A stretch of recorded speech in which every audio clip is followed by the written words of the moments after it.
You're listening to Community Forum on KCCC 930 AM, sponsored by Eddy County, honoring God, country, and family, thriving with industry since 1889. Also sponsored by CNB Bank. Go to carlsbadnational.com to learn more. Thank you for listening to Community Forum. My name's Johnny Chandler. I'm the owner of KCCC 930 AM and the host of Community Forum.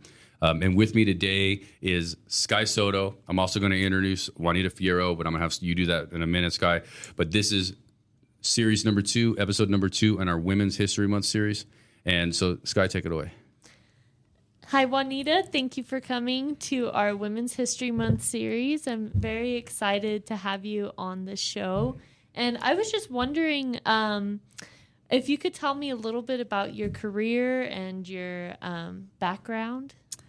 Well, what can I say? Let me see. I am from Carlsbad, born and raised. And I came into this job, this career, kind of as a fluke. I was a student here and worked as a work study. And how long ago was that? About 14 years ago. Okay. And I was, so then it was, maybe longer than that. But that, and so then I went away to work with Records Archives, with WIP Record Archives. And then when I retired from that, Miss Lupe called and asked me if I wanted to come back to work part-time. And I said, sure. So like I say, that was about 14 years ago. And but I just celebrated 1 year of having been full-time. Oh, congratulations. Here at the at the college. But I'm getting ready to make an exit. Are you going to call it again? You're going to call it again, huh? Yeah. Okay, so Juanita, your title is actually Southeast New Mexico College Library Assistant? Yes. Okay, perfect. And you're full-time. When you came to college 14 some odd years ago after retiring from WIP, what were you studying? Because you said you were work study. So you got into some classes, right? Oh, well, yes. I moved from North Carolina, and jobs, are kind of hard to come by sometimes. And anyways, I said, well, maybe I'll go to school. My sister-in-law kind of said, well, they need a lot of teachers in the, I don't know anyways, in an area. And I said, oh, I'll go to school then. So I started classes. I was already well past the, going to school age. It was not even the median age. But anyways, I came in and I studied and I enjoyed the classes. Did really well, taking into consideration I didn't think I was a school person, because that's just how it is. But anyways, but I didn't complete it. In fact, I didn't get my associates until quite a bit later. And but I've enjoyed working with the kids here. They're so, I don't know, unique because I can see that they're motivated. I can see that they really want to get somewhere, And then sometimes they'll sit here and sometimes I get a little bit too much information from them. Not from them, but that they don't give out voluntarily. But they're good kids. I haven't met one yet that, I would say, well, you can't stay here, you're too loud or anything. Good kids. What inspired your move from North Carolina to Carlsbad? Divorce. Okay. That is something that is going to inspire you to make a change, right? Oh, definitely. And my daughter and I came back here, but she was not too crazy about it. She was born in New York, raised in North Carolina, and finished growing up here in New Mexico. And she says, God, why did you do that? And I go, well, this is home for me, and it'll be home for you. Right. And this is it. And my people are here or were here. I have I have relatives, but I only have one brother here who was also a school teacher. Were you born here? No, born and raised. When did you move away for? 18, when I was 18. You fell in love and moved away, or did you go to school? No, I went away to Job Corps. Oh, great. Hey, you did Job Corps? I did Job Corps, and I received 2 certificates of completion there. One is, both jobs, of course, are obsolete. One was in Key Punch, as a key punch operator, and the second one was as a lithographer. I'm sorry, a what? Nobody understands lithographer. It's what nowadays you all use copiers. We used to, I printed envelopes, letterhead, form letters, things like that. It was predominantly a male dominated area. And so there was a couple of times that I did, they just kind of looked at me and said, well, you're a female, you know. What year is this? It was in the 70s. Okay. I'm not sure that it's like really, I mean, it's changed obviously, but I'm sure that still happens plenty. Oh, well, yeah, probably. But I did have one when I lived in Florida that when I went to apply for this one particular job, and the guy says, well, he was the owner, and he says, I don't like females on my presses. I said, well, give me a chance. You know, all you can do is, you know, if I work out, great. If not, you can, you know, send me on my way. I was with them for 4 years. Wow, good. Oh, wow. So, yeah, and then. So you like to like challenge, you like to, you know what I mean? So this guy basically said, I don't like women working for me. And you were like, well, I want an opportunity. Did you strive on the idea of proving people wrong, especially when they discriminated you based on your gender? I don't know. I think it's just always been me. I don't know. I was firstborn, so maybe it was just, hey, this is what I do, and you know, take it or leave it. But in the military, because I was in the Army, and I was a carpentry masonry specialist, and there again another male-dominated area. Yeah, right. And there was only 3 females in my squad or my section. And only 2 of us actually worked at it. I enjoyed that because, you know, you got to build, you know, things and fix things. I also worked what they called at that time housing, the housing place.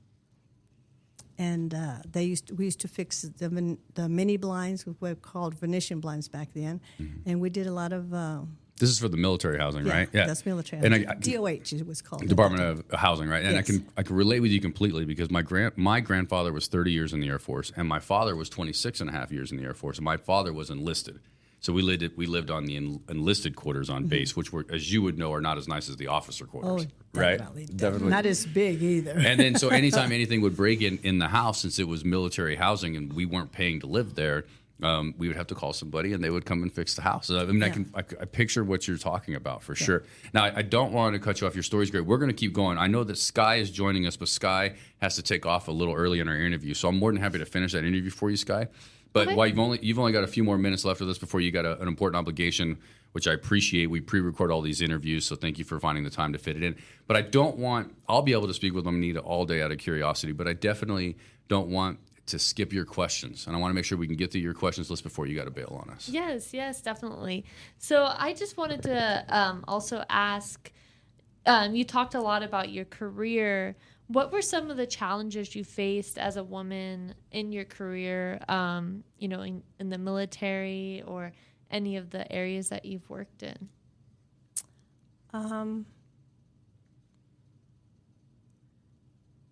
Well, the challenges have not only been that as a woman, but also as a minority.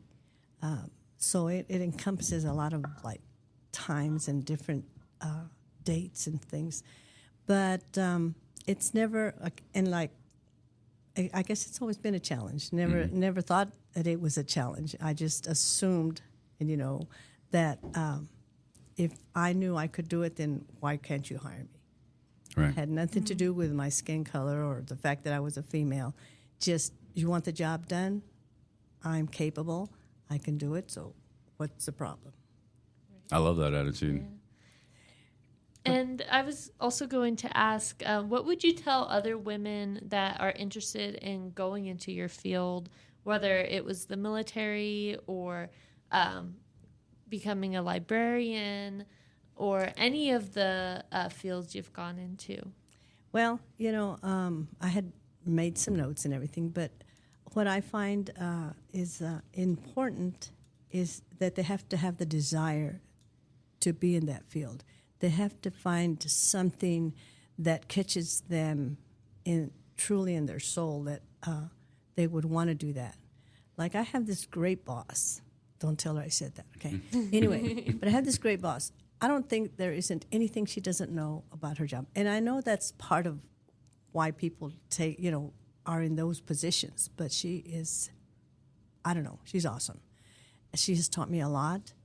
and has encouraged me to continue learning. But like I told her, I said, well, there comes a time for everybody. But if you have the desire to do whatever job you want, just go for it. Don't let anyone or anything hold you back from what you think that you're capable of. That's awesome. And what does Women's History Month mean to you? Well, I'd never really actually thought about it, but in the last few years, when you think about how far women have come, I think it's important for the recognition of past, present, and future females to have a place kind of in history and society and even in their hometown that they're acknowledged due to the fact that they've strived. They've had the desire to get to a place. And any woman that is ready to be herself, to do what she believes is important to her,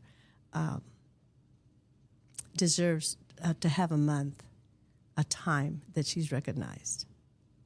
I really do. That's incredible. I agree with that. I actually think that, for my mom and my grandma and the women in my life, it should be more than a month. Oh, yeah. Right. It's true. All year. Well, it's just like they say about being a housewife or a mother. It's a 24/7 thing. Yeah. And so women, truly 24/7, Yes. 365. When we were interviewing with Cassie Mars, which was the first episode that we aired, we were interviewing with her. She was talking a little bit about equality around the holidays. You know what I mean? The men can pitch in a little bit more too. And I told the story briefly. I was like, well, unfortunately, in my family, we were all taught that the men watch football and eat and have a couple of drinks, and the women take care of everything. And that's what it was. And I'm openly admitting that's how it is. So I've been really spoiled, right? And here I am, 44 years old, and I don't want that spoiling to go away. But I'm a kitchen guy. I'm a clean guy now. I like to clean. I can clean the kitchen. I'm not your cook, but I'll clean it up for you, make it feel a little bit better, I just want to say that, yeah, so that's like some things so hard for me to give up. You know what I mean? Yeah, well, it's fair. They cook, you clean. That's what I told my granddaughter the other day. She was cooking, and then I said, you cook, I'll clean. I said, and the next time I cook and you clean. And she says, no. No, she just wants to create a bunch of dishes and walk out the door. Huh? She says, I'll cook. So what do you hope for girls and women in the future? What do you hope for them? Well, I hope that the young women of today realize what women, even before me, have gone through and what they've worked toward so that the women of today can be where they are today. Mm-hmm. There was a time when women weren't allowed to even really and truly just go anywhere without the male, the husband, the brother. And so jobs, even though, even as school teachers, they started out being mostly male. Doctors, mostly male. Well, these women before us, even I can say before us, have brought us to the point that there isn't anything that we shouldn't challenge, not anything that we should back down from, and that we can just go forward in everything and anything that they really desire to do. And I like that you make a good point, too, is there were a lot of things that women couldn't do without a male, such as opening up a bank account. For a while, women had to open up a bank account under their dad's name when they were at the age of maybe 25, 26. Or their husband at that point. Or their husband right. at that point, just depended. So it's, it's great to see how many strides we have made for women to be able to buy their own houses, to have their own money and be able to find their own jobs. I mean, I hope it gets better from here. Yes. And really, really, young women don't realize just how I guess the word is not easy, how not lucky, how blessed they are in the fact that they can take on any job. They can challenge anything anyone, any job, any position. CEOs are not just from Italy. CEO positions sometimes I think can be, any company I think can be run better. That's kind of being... Just say it. Just say it. Just say it. We need to own it. Own it. We're being led and run by women a lot easier because women don't cut, they just go for the gold. They just say it's either works or it doesn't. They don't hem-haw around. They're pretty blunt. I think women are more realistic about things. What's it going to take to, I guess for women is finally break the final glass ceiling, if you will, in our country when it comes to being president, right? So we have women CEOs, we have a female vice president, we have a woman vice president, lots and lots of strides, but there's still a very, very glaring glass ceiling in being the president. Now we've had women that are now nominees for president. Nikki Haley still trying. Hillary Clinton was. So you can see like we're making the progress, kind of. But from your position, the idea that here's my question, Juanita, did you ever think when you were younger and just starting to vote did you ever think there would be a female vice president in your lifetime? Well, I voted for the very first woman that tried to become president. Yeah, what was her name? Way back. Yeah. Man, what was her name again? She's very famous for it, obviously. Oh, my gosh. I know who you're talking about. All I can remember is blonde hair, and I think she was Italian. Yeah. But anyways, her last name started with an F. I know who you're talking about. But I cannot remember her name to save my life. But yes, I voted for her. Sorry she didn't make it, but I said one day. I said because think about it. If a woman, even a stay-at-home woman, how they say a stay-at-home wife, a stay-at-home woman, stay-at-home work girl, she runs everything. She does the checkbook. She does the household, everything. Yeah, Juanita, let me just interrupt you for 1 second because I do want to get to that point. Okay. But let's give an opportunity to say bye to Sky. Thank you for giving us your time. We know you've got a meeting, so thank you very much for being here. Thank you so much, and thank you for having me. And I apologize for having to leave early, but thank you. And it's great to hear all your stories. A woman on the go. Yes. Very busy woman. So thank you. You're welcome. So, Juanita, I'd like to thank Sky for setting this up with you. I'm so very fascinated. So, I think you're right. Like, let me just lead this conversation from the perspective of being a husband. I've been a husband for 9 years, and I'm a stepfather of a young woman since she's been 12, right? And she's now 21. My wife decides what laundry detergent we use. My wife decides when the sheets get washed and the towels get washed. She decides where we go eat. Where. She decides, and I am way more stylish because of her, Juanita, for sure. So, from my perspective, she does kind of decide those things, but she's also makes me better when I team up with her for that, And so go ahead and continue what you were saying about the woman and why it's like all encompassing 24/7, right? Yes, a woman, yes, 24/7, 365 days a year, and that extra day on leap year, right? Mm-hmm. They are constantly thinking and doing and keeping up with things, and the children, the husband, the household work, the utilities, everything, grocery shopping. Yeah. And so at what point does that, what can she not do? And so it's a bigger house. The White House is a big house. She doesn't have to worry about the utilities, but she'll have other things that she's going to worry about. Yeah. But I think a woman could and should eventually. It's obviously just a matter of time, but Yes. it's a matter of can it maybe happen sooner than later? Especially this is the cycle, Well, it may not happen in my lifetime. I think it will. I figure that if it happens in my lifetime, it'll be really an achievement, a great achievement for women.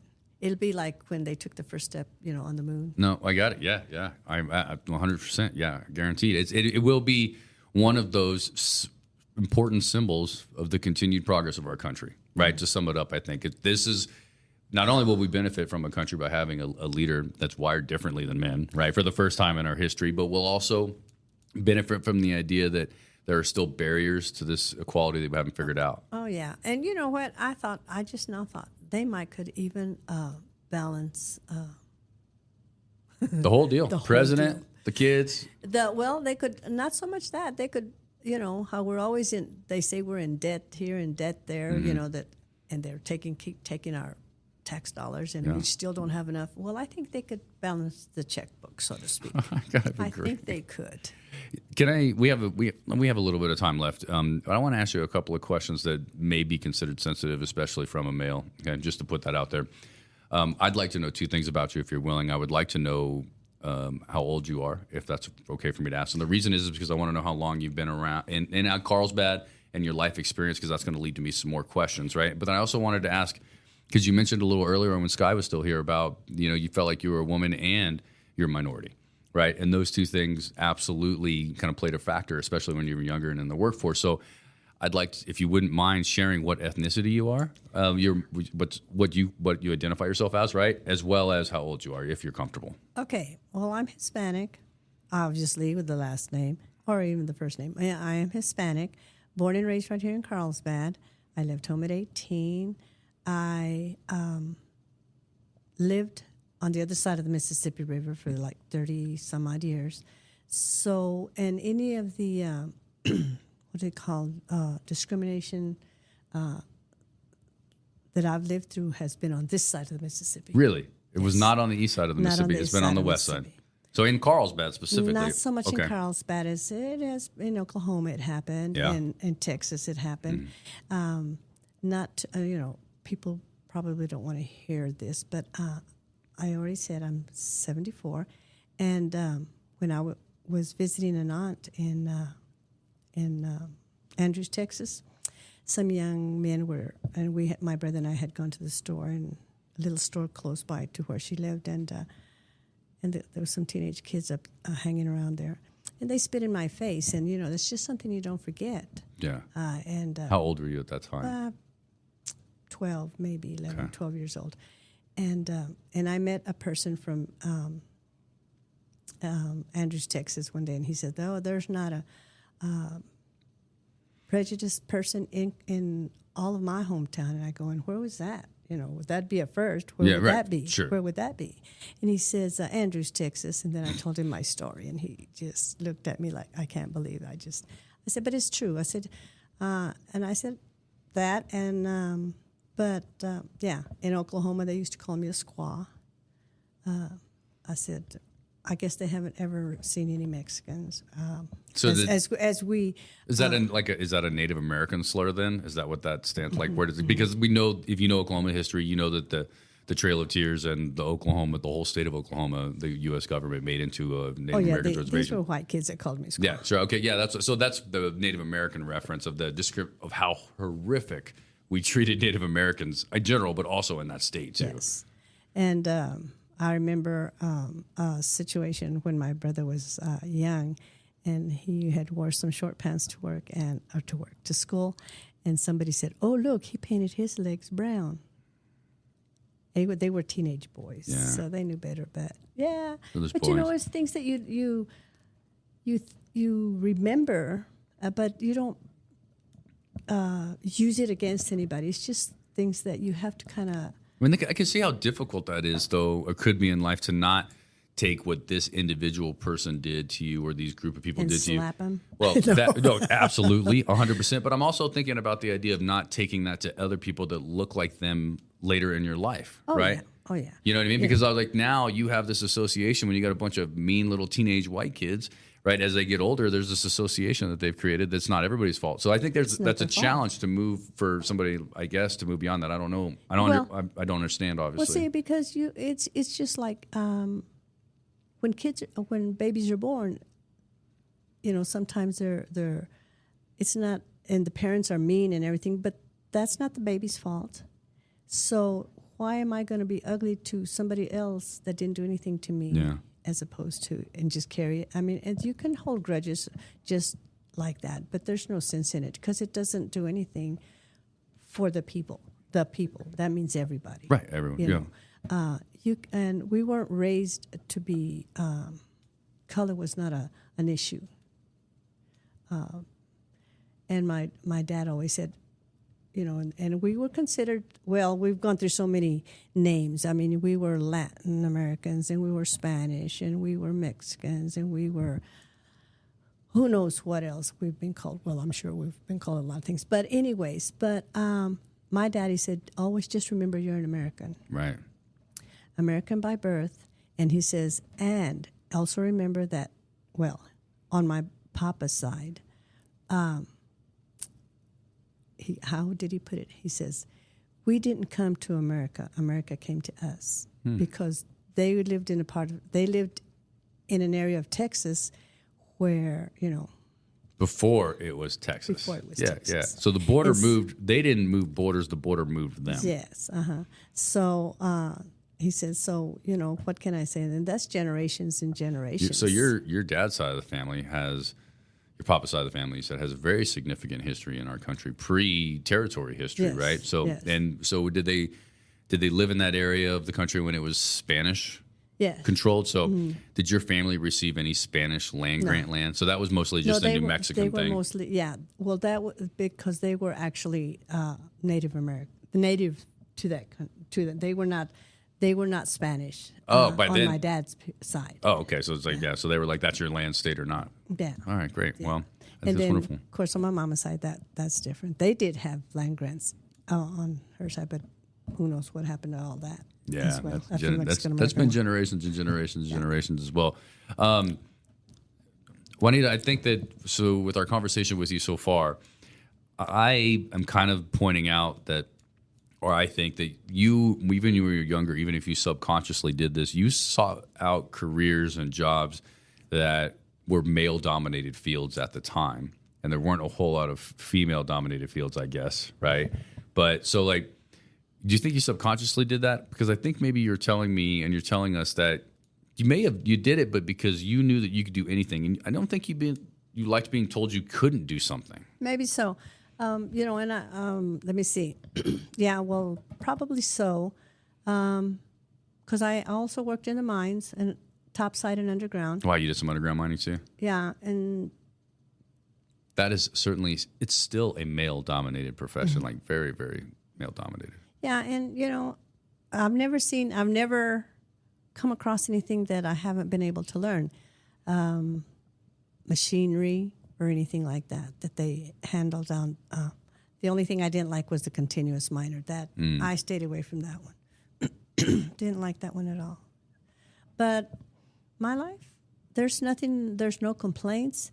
There's a lot of learning that I did, a lot of people that I've met. When I was in Germany, I learned to speak a little bit of German. Yeah. Well, enough to eat anyway. Eine Bier, bitte schon. Mine was a pommes frites bitte Okay. mit sauce, and then I lived in Canada for a while. So I've lived in 8 different states, 2 different countries, and people have, like, say, everything on the other side of the Mississippi I never had any issues with. It's on this side of the Mississippi, which I found it kind of odd because I lived, I was born on and raised on this side of the Mississippi, so I shouldn't have had any issues. You would Not think. like- yeah, You would think. You would have thought. Yeah, you that would would- have thought that. That would make the most sense. And plus, and you're back east, and east of the Mississippi is primarily where the Civil War was mostly fought, right? Like Yeah. where we were, Texas, obviously we know where they laid, but Yeah. we're kind of like outskirts of that, Yeah. a little bit. Juanita, we've only got a couple minutes left, and pardon me, we only have a couple minutes left. I've had just an incredible conversation with you. It's been really, really great. But I just want to end this with summing up anything you'd like to say. I could give you a question, but you told us what Women's History Month mean to you, but just tell me what Carlsbad means to you, what this job means to you, what this community means to you, and do you think that Carlsbad, would you live this life just the same way again? That's what I want to know. I would never want to change anything in my life. People have asked me, my daughter has asked me, what, if you could, in your life would you change? I couldn't change anything, I told her. I said, I didn't even have to think about that. I said, because if I changed one thing in my life, I wouldn't have you. Mm-hmm. And she was, I get teary-eyed when I think about it. That's my baby girl. I adopted her when she was 3. Oh, okay. So if I changed anything, would I have her? No. So she is my special person. And now she's married and I have 2 grandkids. All right. And like I say, I know I get emotional when it comes to my baby girl. And my sisters say, don't call her baby girl. She's grown. And she is. She's almost 40. But that's my baby. My life, I would not change anything. My job, I enjoy it thoroughly. But I plan to retire in December of this year, just before my 75th birthday. And I said, because at 75, I think I would like to do something different. I don't know what, but you don't know. And as far as Carlsbad, I knew I would always come back home someday. In fact, I was talking to the NCO where I worked as a civilian. I was talking to this NCO one day, and I said, you need to come to Carlsbad, and you need to go to Carlsbad, because I was still living in North Carolina. I said, you need to go to Carlsbad and see the desert. And he says, why would you want to see the desert? He says, and he was from Pennsylvania. Right. He says, you go back home and you see all kinds of trees and woods and blah, blah, blah. And I said, yeah, but if you go to the desert, you can see for miles and miles. I said, and if you live out in the middle of nowhere and you see a trail of dust, coming down the road, gives you time to leave the house because they're coming in the front door, you're going out the back door. I said, the desert is more beautiful than all the trees in the world. I said, the desert shows you what the Lord has put out there for you to deal with. I said, you see mountains, you see hills, you see valleys. You don't see much trees. You don't see many trees at all. But I said, the cactus have fruit on them. There's so much more beauty in the desert than there is in a place that's got a lot of wooded area. There you see a lot of color as well. In the springtime, you see all the wildflowers in bloom. Nothing touches a desert sunset. Nothing. I mean, I've seen ocean sunsets. I don't like an ocean sunset more than I like a desert sunset. And then I think you're speaking very wisely and in positive news about New Mexico in general. Because New Mexico, we've got low desert, high desert, and we've got mountain trees if you want to get it all. So we've got everything here. Got everything right here. Yeah. Well, Juanita Fierro, Southeast New Mexico Community College Library Assistant. But, man, you are so much more. And I've been at this college now for about 6 months, and I've talked to you a couple of times, but I had no idea the depth of your life experience and how incredible you are. Oh, thank you. Thank you very much for coming on the program. Thank you. You're listening to Community Forum on KCCC 930 AM, sponsored by Eddy County, honoring God, country, and family, thriving with industry since 1889. Also sponsored by CNB Bank. Go to carlsbadnational.com to learn more.